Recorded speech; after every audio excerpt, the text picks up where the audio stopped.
Thank you very much, Beth. Good afternoon, everyone. My name is James Brockbank. I'm founder of Digitaloft. And today I want to talk about e-commerce link building. More specifically, I want to talk about building a strategy that drives SEO success.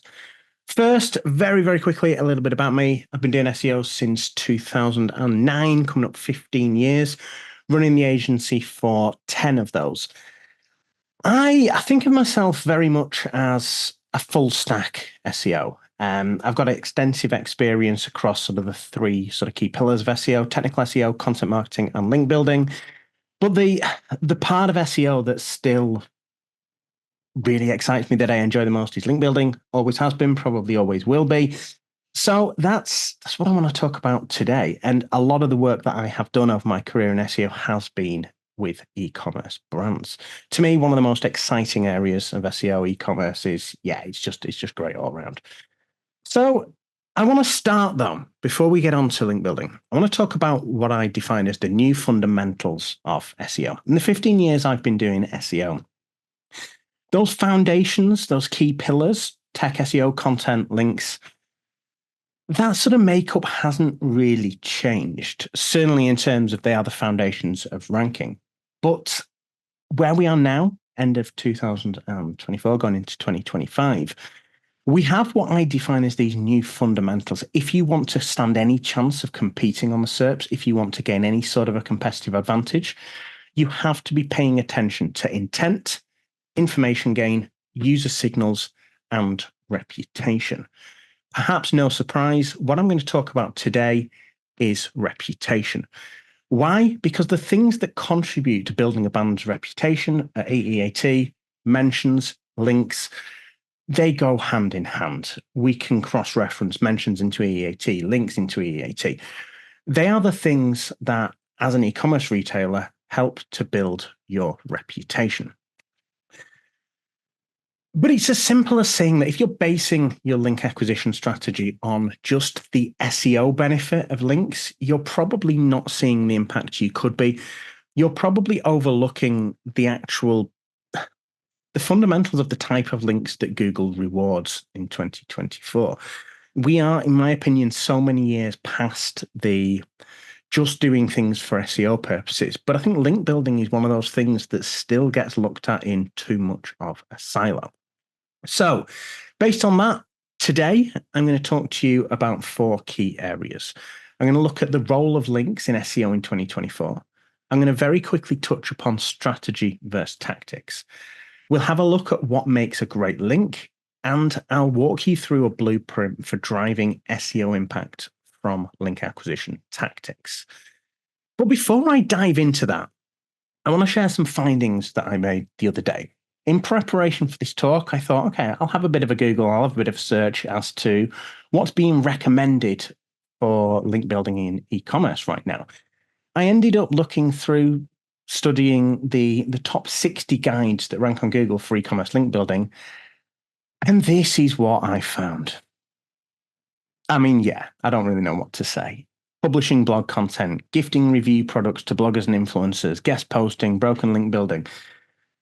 It's not necessarily the tactics that I totally disagree with here, but it's the advice and recommendations, or lack of advice and recommendations, that's being given here. To talk you through a couple of my thoughts on this, publishing blog content. Now, the whole publish and the links will come, it doesn't apply to 99% of sites. Unless you are in many cases, a large, often B2B brand, Moz go and publish something, Ahrefs publish something, and everybody cites it. You take 99% of e-commerce stores, and they could publish piece of blog content after piece of blog content, and it will not earn links without promotion. Publishing blog content on its own does not usually result in lots of links. Yes, you can execute it and then promote it, but the recommendations being made here are just create some blog content. Gifting review products to bloggers and influencers. Now, most of the blogs that accept gifted products in exchange for a link they're just not worthy of being featured on. They will not build your reputation. And I mean, it's something that's been against Google's guidelines for many years now, but even staying away from the Should we be doing it? Shouldn't we be doing it? From a reputation perspective, most of these blogs are just not, they don't have any sort of influence to build your reputation. Unlinked brand mentions, an absolutely fantastic tactic if you get them, but most brands do not get mentioned unless they're well known. Unlinked mentions usually come from proactive outreach. So having it as one of the most recommended tactics for e-commerce link building, most brands won't have any brand mentions that they can go and reclaim unless they're probably that top 1 or 2% of brands out there. And guest posting, we all know what this means. This is link buying in disguise. Most sectors, in my opinion, only have a handful of genuine guest post opportunities. And the recommendation here is go and buy some guest post links. Google will be ignoring those links. I can almost guarantee that. What we can deduce is that most e-commerce link building guides suck. They are not giving the tactics that marketers need to be able to effectively leverage and execute a strategy.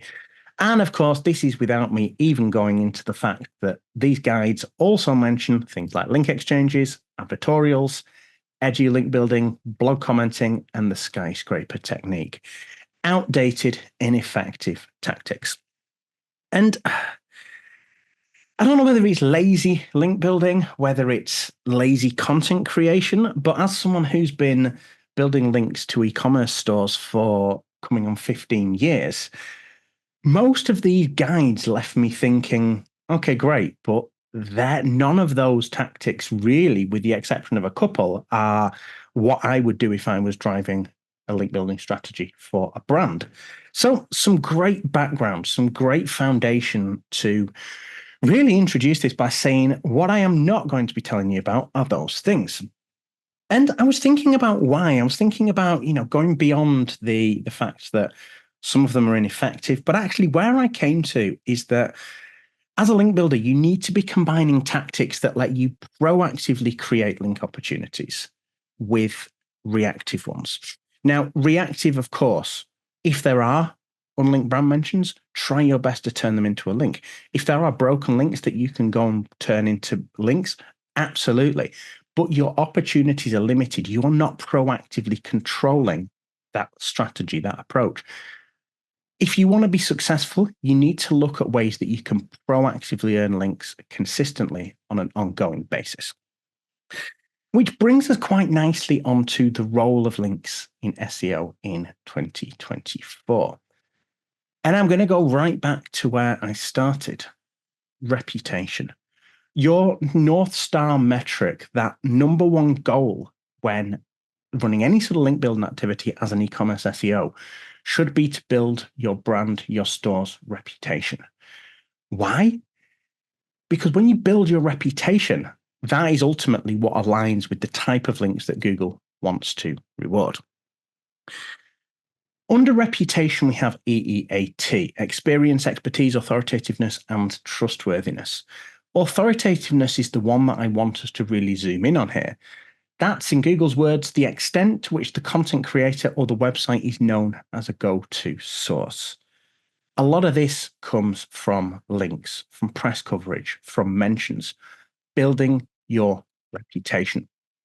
And over the past couple of years, I've spoken many a time about EEAT being like your reputation. When you start to think about it this way, it starts to make a lot more sense. EEAT is a concept that many SEOs for a long time, myself included, sort of struggled to really get to grips with what it means. And I think when we look at it, it's EEAT is it's one of those things that it's hard to grasp because it's almost an imaginary concept. But when you think about it like your reputation, you're in the perfect place to go, okay, are we building a positive reputation here? But why build a reputation? Well, when you focus on building your reputation, not just links, you're able to stop asking things like, is this link follow or no follow? Is this press coverage syndicated? What's the DA or DR of this link? Is it a mention? Does it link? These are things that SEOs care about, rightly or wrongly.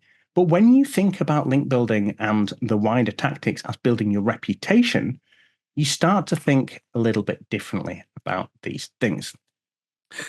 And I'm a big believer that links should come as a byproduct of promoting your people, your product, or your brand, rather than something that you directly do for SEO. Do things right, and the links will come as a byproduct. And I think a great way of thinking about this, one of the ways that I've been communicating sort of that understanding that value of link building beyond SEO is going, if a link makes you money, who cares if it's a no follow? Who cares if it's syndicated? When we zoom out of SEO for a moment and think about the impact that links have, let's face it, none of us set out to just get links. We want the impact of the links. We want the result of the links. If a link makes us money, do we really care whether it's a follow, a no follow? The answer to me should be no. But we then have to ask ourselves why these things happen. Why do we end up in these conversations? And to me, it's because as SEOs, we focus too much on tactics and not enough on strategy.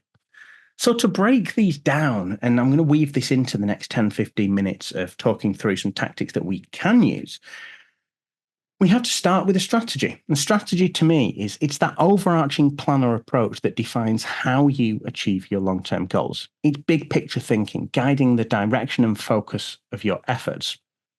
Tactics, on the other hand, they're the specific actions or methods that you use to execute that strategy. The step-by-step actions or techniques that can help you to achieve your goals. In other words, strategy is the what and the why. Tactics are the how. Whether we're talking about link building, content, other tactics, there is too much of a focus in SEO, in my opinion, on tactics, communicating in tactics, rather than communicating strategically and really being able to answer that, why are we doing this and what do we expect to achieve? And if we look at a really quick example here, bring this into link building, strategy as an example, we could say that our strategy is to drive increased rankings for priority keywords for category page A, and that our strategy will focus on building the site's authority in this category by earning highly relevant and authoritative links. On the other hand, tactics will earn links to the site using data-driven digital PR campaigns, product PR, and getting listed on our suppliers where to buy pages. Tells us how we'll do it, but it doesn't tell us the what or the why. And that's where we need to start with link building.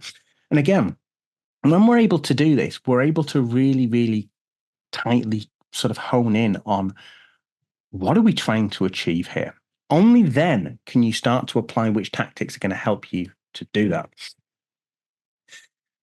But then what makes a great link? This is, of course, that $1 million question. And I think the issue we have is that measuring link value is often subjective. But what I can tell you is that Google is ignoring lots of the links that you've earned. If you are an in-house marketer working with an agency, that means Google is ignoring lots of the links that you paid an agency to earn for you. To give a bit more context on this, if we go back to Google's algorithm leak that dropped in May, what we know is that Google is almost certainly ignoring links that come from within irrelevant content. We see this defined as an anchor mismatch demotion. Now, what this basically means is that this attribute, this part of the algorithm, demotes, ignores, anchors, links, where there's a mismatch between the source and the target. Effectively, when we cross-reference this with other modules, we can determine that this is a relevance mismatch. When Google determines that the link that is pointing to a page is not relevant, it is ignoring it, potentially more so than that. I don't have time today to go into some examples, but I've got lots and lots of case studies that I've shared before on examples where irrelevant links have actually significantly harmed a site's ability to rank. But what we know is that relevance is the best lever we can pull to make links work harder, to influence SEO success, but also to build a reputation. And my opinion is when we're looking at what links are valuable, what links aren't, you should care more about link relevance than pretty much any other link metric. And it's often as simple as saying, why would Google reward links that come from topics that have nothing to do with a site? Is that not link spam? As SEOs, we've spent years combating link spam, determining what is and isn't spammy links. But what until recently has never really been spoken about is links that aren't relevant. As SEOs, we've focused very much on low domain authority, low domain rating links from spammy guest blog networks. But actually, does relevance not fit into that? I believe it does. And as a result of that, one of the things that we've been working on at Digitaloft over the past year is what we're terming Relevance by Digitaloft, a platform that allows us to solve SEO and digital PR's relevance problem. We built a platform that allows us to use NLU, natural language understanding, to analyze the content, the topics of a site's content, and the topics represented in a link profile, and understand where relevance gaps exist, which links are and aren't relevant.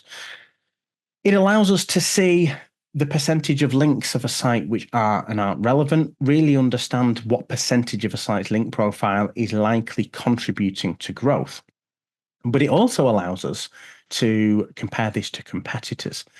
How does our site, our client sites, stack up against competitors, both in terms of the percentage split of relevant versus irrelevant links, but also those raw link numbers as well? It gives us some really, really strong insights into how link relevance really is contributing to that link profile. I could go on and on about the value of a link. I could go on about some of the things that we took away from the Google documentation leak. I won't do. I will be here all day, but please go and have a look at a guide that a sort of teardown that myself and Liv Day, our SEO lead, did back in May. It's linked when we share the slides around. There is a lot to take away from that about what it means for digital PR, but also what it means for analyzing links. When we then come to considering link value, we should be asking questions like, does this link or coverage increase our brand awareness with our target audience? Does this link or coverage make us more money? Does this link or coverage help persuade people to buy from us? And could this link or coverage drive referral traffic or brand searches? When we pivot our mindset to think about links in this way, we're suddenly getting out of that SEO bubble and thinking about real business impact. And probably the best way to determine whether a link is or isn't valuable as an SEO is to ask, would you still want this link if Google didn't exist? If you would, for one of a number of different reasons, you are almost certainly earning the type of links that Google will reward. If this is done solely for SEO, there is every chance that Google is ignoring those links. Okay, so background behind us. How do you actually go about driving impact for e-commerce SEO with links? Well, you need to start by defining your goals. What are you trying to achieve? Very much, if you don't know where you're going, how can you figure out how to get there? And there are so many different goals we could put in place. We could be looking to close a link or authority gap, establish authority in a new category. You could be a leader in your space right now and be looking to build a moat or a competitive advantage.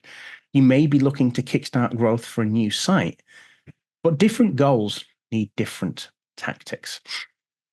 But one of the things that you can and we can all look at is determining which pages we need to be earning links to based on where our site is in its growth trajectory.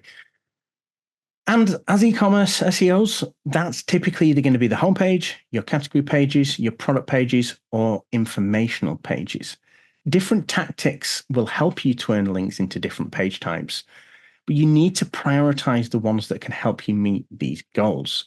What one site needs is going to be very, very different to another, but using your own insights to determine actually where do we need to be earning links into can help you to shape your strategy. And then we come on to the topic of competitor link insights. One of the things I've heard said most frequently over the past 10 years or so is that the best place to start is to replicate your competitors' links. Now, if you're a brand new site, yes, you need to build some authority, but this is one of the things that I often quite strongly disagree with to a certain extent, but probably not for the reasons that you might think. If you're earning the same links as your competitors, how can you expect to win? You should be approaching link building with a mindset of how can you earn links your competitors can't, or that are very difficult for them to replicate. So looking at a couple of different tactics we can use, what I'm trying to do here is arm you with the information to go away and think about how you can apply these to your own strategy. Determine what tactics you need to be using to drive links for your store.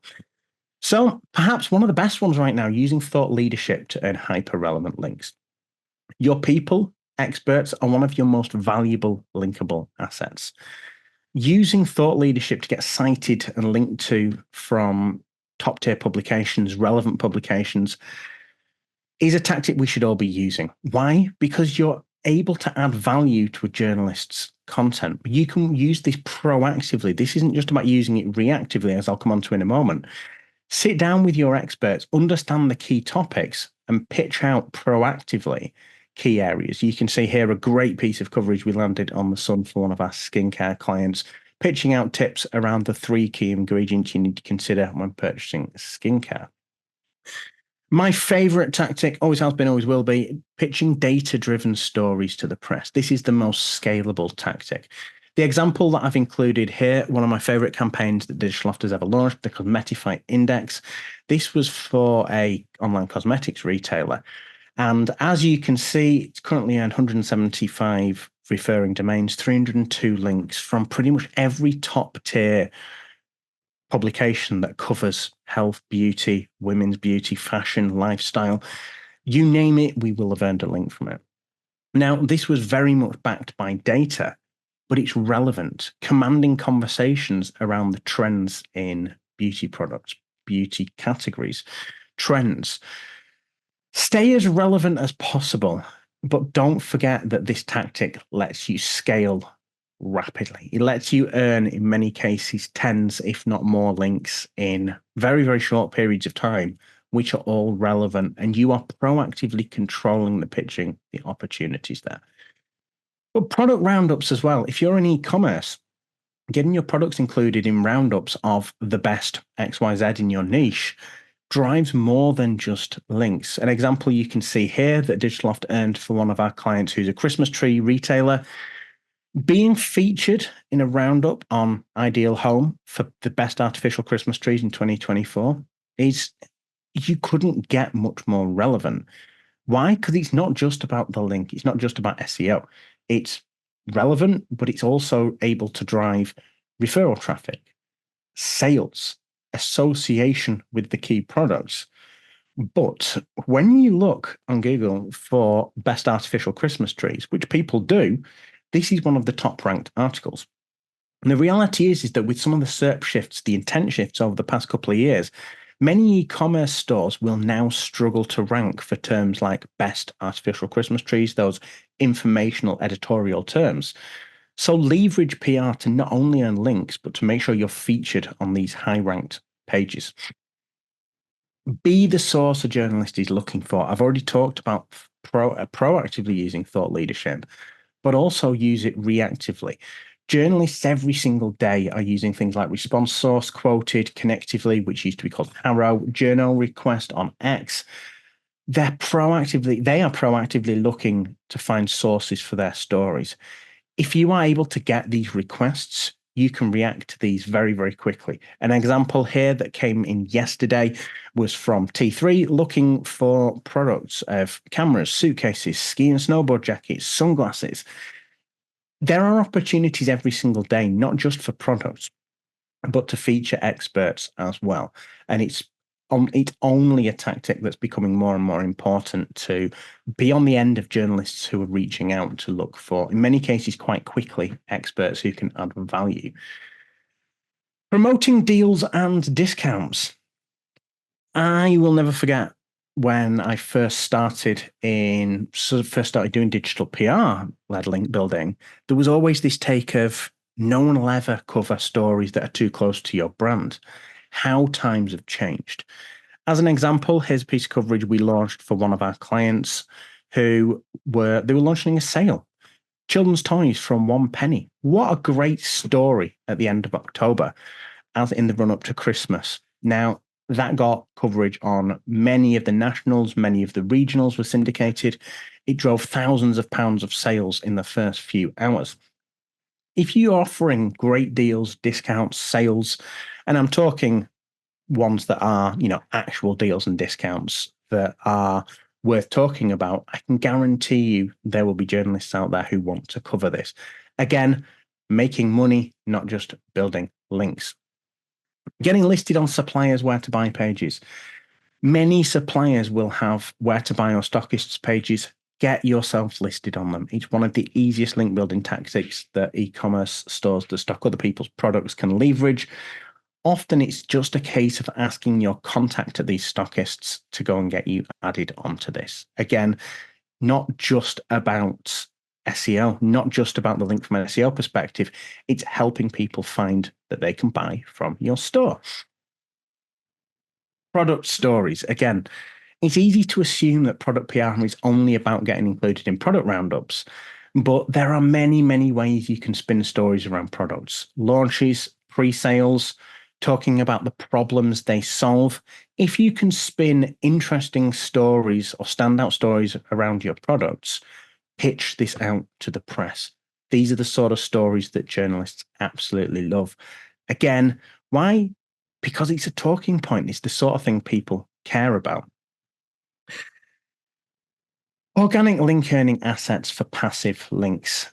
In my opinion, nothing beats relevant links on autopilot. And 10, 15 minutes ago, I talked about that publishing blog content to try and earn links. Now, in most cases, it ain't happening unless you're a certain type of brand with massive, massive reach and promotion in other areas.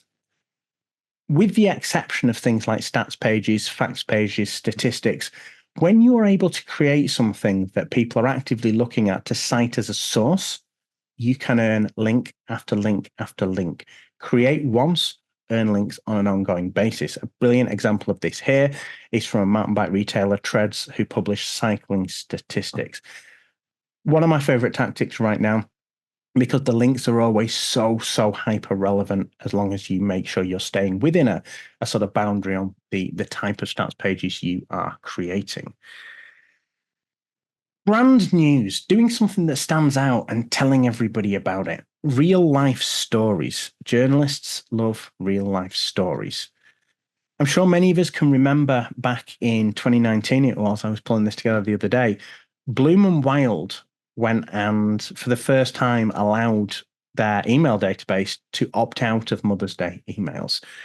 This was a phenomenally widespread news story. Everybody wanted to write about, look at this gifting retailer who make a lot of their money on Mother's Day, allowing people to opt out. It was relevant coverage, but it was a real life story. The same happened for companies that did 4-day working weeks when businesses started to offer unlimited holidays. Paternity leave for pets, for taking on a pet, that sort of thing. If you are doing something that stands out, go and tell the world. And the last tactic from me here is if you have a physical store, leverage local PR. You can't get much more relevant than people writing about you. And if you've got physical stores, do some local PR around store openings, events. Again, it's not just about the links that you will earn. It's also about driving footfall. It's about driving awareness, getting people searching with branded searches for you. So what I want you to do is think about the different tactics which can help you to earn links into different types of pages. What will help you to earn links into a category page, as an example, probably won't get you links to informational pages or your homepage. But when you start to map out what you can use for what, that's starting to get you on that sort of track to building a solid strategy. But it's also what happens after you've earned that link. You need to be distributing link authority with internal links. Often, digital PR campaigns will often see you earning links into non-commercial pages, informational pieces. So make sure you're distributing that link authority to key pages on the site with internal links. What I will say is that where you link to and how you link matters a lot. If you're earning great press coverage, use it as social proof. Add those as seen in logos to your homepage. It can help people to trust you more and help conversions. And one thing that I don't see talked about anywhere near enough is working with your paid team to retarget referral traffic from links to drive action. Run retargeting ads to traffic that comes from referral links. Why? To keep on their radar, to drive email signups, social followers, sales. You've got that audience that has interacted with you at often top of the funnel through press coverage, through links. Go and make it work harder. But as a closing note from me, I want you to take away that link building is not just SEO's problem anymore. You have to make it a team effort. But what I will say is that it's part of SEO's job to educate other teams. Couple of ideas here. You can work and collaborate with your product team to get them to ask to be featured on suppliers' where to buy pages when you first become a stockist. You can work with customer service teams to understand the common questions from customers. There is probably an opportunity to use it to create content that earns links. And work with your social and paid teams, not just for, as we discussed, retargeting to that traffic, but amplifying your PR activity further, sharing coverage you've earned to gain that social proof, show who's talking about you. Having an impact isn't just about getting the link, but it's how you use that link to achieve your goals. When you collaborate with other teams, you can start to put to bed some of these conversations. I'm sure we've all been involved in conversations such as PR on these relationships, SEO teams and their agencies can't outreach to them. You've seen lots of coverage earned by traditional or brand PR teams, but not many links. Or in many cases, traditional PR teams have launched assets either gated or on a separate domain, so they're not earning links as effectively as they could be. Times have changed. You need to be collaborating. Teams need to be collaborating. And when they're able to do that, that is where the true SEO success comes as a result of earned links. And as a closing note from me, just remember, when you pivot link acquisition strategies around building your reputation, that's when you see an impact. That's when you win. Thank you very much. If you do have any questions, please feel free to reach out to me. You can find me on LinkedIn, you can find me on Twitter, or drop me an email, james@digitaloft.co.uk.